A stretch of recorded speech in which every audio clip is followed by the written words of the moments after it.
Today I'm going over how to post-process resin prints. So this is the build plate from Anycubic Photon. This print finished like 20 minutes ago, so I'm like, this is a great video to do. So this is my full process, all the tools I use, and the whole shebang.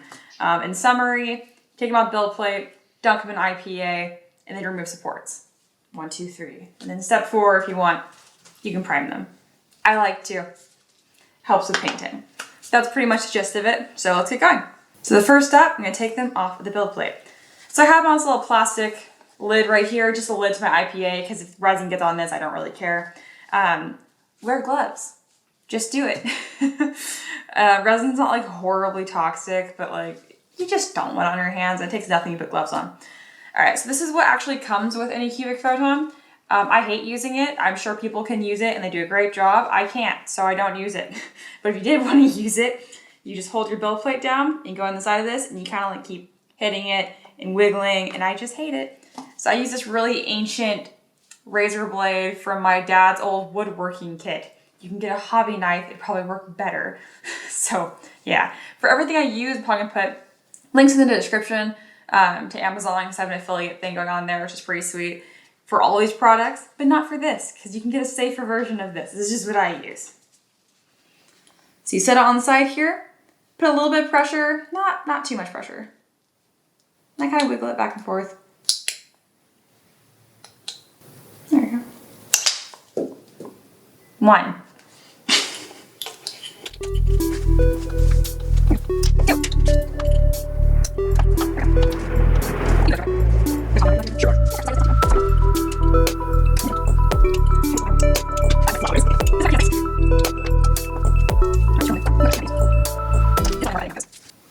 Now they're all off the build plate, I just put them on a paper towel. I guess I should dunk them directly in this, but for the sake of clarity, I'm breaking up my steps. And then I use the flat snips. I don't know what to call these. There's pliers. Needle nose pliers. Thank you. Needle nose pliers. Duh, nothing's coming to mind for some reason. Because they're not sharp. If I grab them with this, I'll probably leave marks in the base because they're sharp and I don't want to do that. So no snips. Anyway, so I have 2 different vats of IPA. I think they're like 99%. You can do 91, 90. It's all going to work just fine. I do this one because I buy this really big batch off of Amazon. It's really cheap. So I just take them and I put it in the larger one first. This is one that gets like a lot dirtier faster, and this one on the left, since there's less in it, that's like my final rinse that keeps them really clean. Yeah, shake them around for a bit.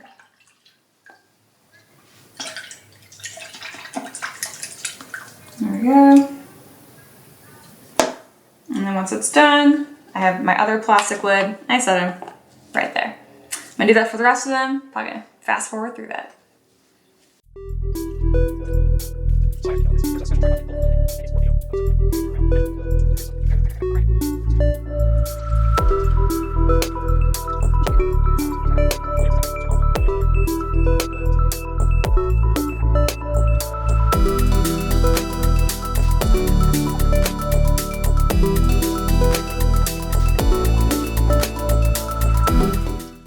All right, so now I have all of them right here. They've been dunked in IPA. All the excess resin's been cleaned off.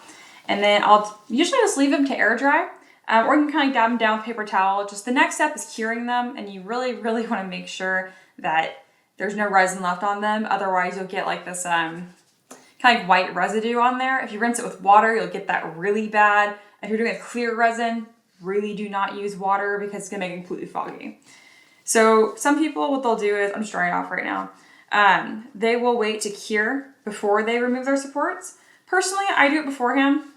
I've noticed that works a little better for me. It removes less material and just works better overall. And then once the supports are removed, I cure it, and finally I do my sanding. Because I noticed that they're a little bit softer before you cure them, and you'll remove a little more material than you mean to sometimes. Now that they're kind of dried off, I'm just gonna pull the supports off of them. I just use my hands to pull off supports.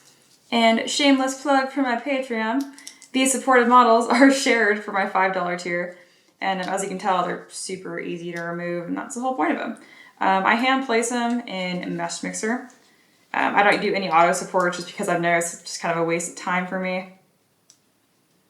I end up just fixing them, being picky about it anyway. I also share my mesh mixer files on with my patrons as well. So that way if you want to like see what settings I'm using, do your own thing, you can. So that's a pretty good example of just supports just kind of fall off. This is my favorite one to do. It's so much easier. And then for ones that are a little harder to reach places, that's when I grab my snips. I'm not even getting that close to clean them up. I'm really just pulling them off in this case. I notice I don't get any divots or stuff like that. I'd rather leave a little bit too much of the support on and then sand it smooth. Because sometimes if you remove these, if you snip them too close, you'll end up removing part of the actual model, and that's a problem. Oh, his tusk is all crooked. I'm just gonna throw him away.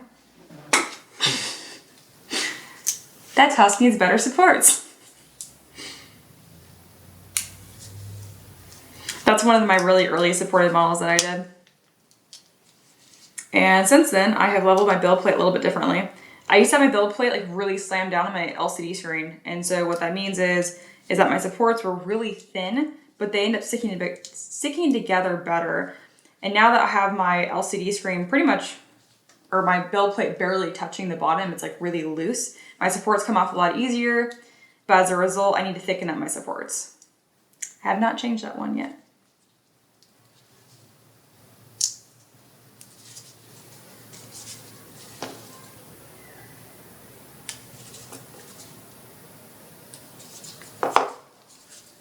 There we go.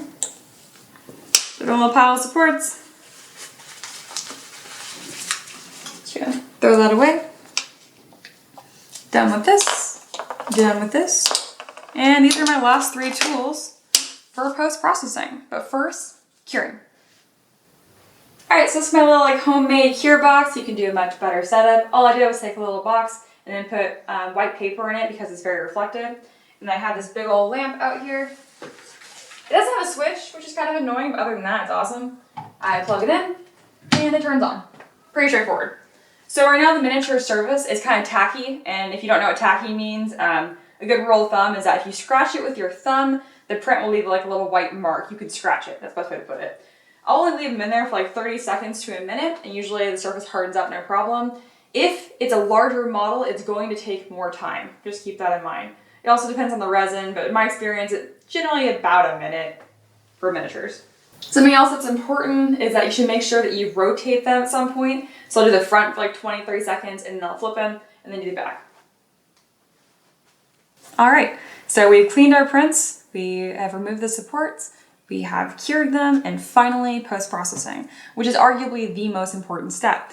So what you want to do is you want to take any of these like bumps that you have from your support marks and sand them out. You could just take flush snips and go through and kind of just clip on them and really get close and flat. I notice if you do that, you'll get these little chip marks sometimes. You can kind of scratch with your flush snippers as well, and that'll like get a nice smooth surface. I am like crazy picky about this, probably because I sell them and I'm so afraid about someone getting them being like, there's a defect. So I'm really obsessed about them. So I recommend doing some really harsh lighting as well. It'll just make your life so much easier. For the most part, get a rotary tool. This wasn't even 20 bucks and it has been so helpful. I have all these little nibs right here. There's always gonna be harder and softer nibs. So the harder ones are usually metal like this and they're coated in diamond or something like that. And the next hardest would be these pink guys. And then finally the softest being these squishier, I don't know what these are made of, but I usually go for the softer tipped ones here because I notice when I do these harder ones, not only do they take off a lot of material really quickly, they'll leave like scuff marks behind and you won't be able to tell when you're actually sanding it, but when you prime it, it will show all of them. And it was a bad day. I did like 20 like that. And I was like, oh no, I hate them. All right, so I actually use this soft tip. It's pretty simple. So you just press your thumb down, you unscrew it,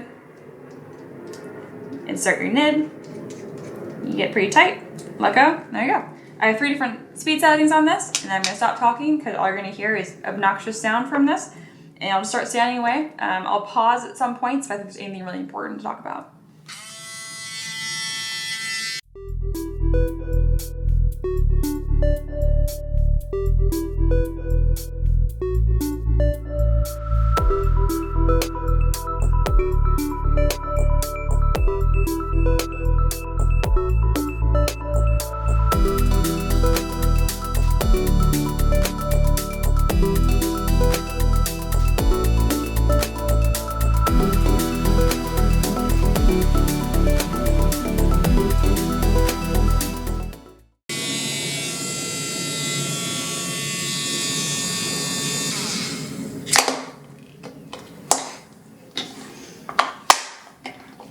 So that's pretty much the gist of it. You kind of look them over, you stay on the spots, kind of like light, small circular motions. I have it on the fastest speed because I'm really impatient. You should do the smallest speed or the lowest speed if you want to be a bit smoother, more of a buffed out finish, I've noticed. But again, they're miniatures. We put paint and primer on them. It's going to cover up a lot of small flaws.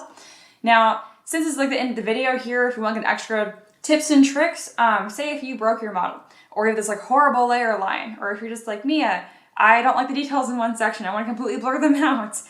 You can take your resin and a small paintbrush and then brush it on there and leave it in front of the cure box for like 10 seconds. It'll be sticky still. I don't know why it doesn't ever fully cure. So take some IPA and wash it off. And it's great because your resin will, it's just like sculpting. I mean, you're just adding more material to it. So if you have a layer line, you can fill it in, buff it out. It's pretty awesome. So if that got jumbled up for you, add resin, clean with IPA, sand.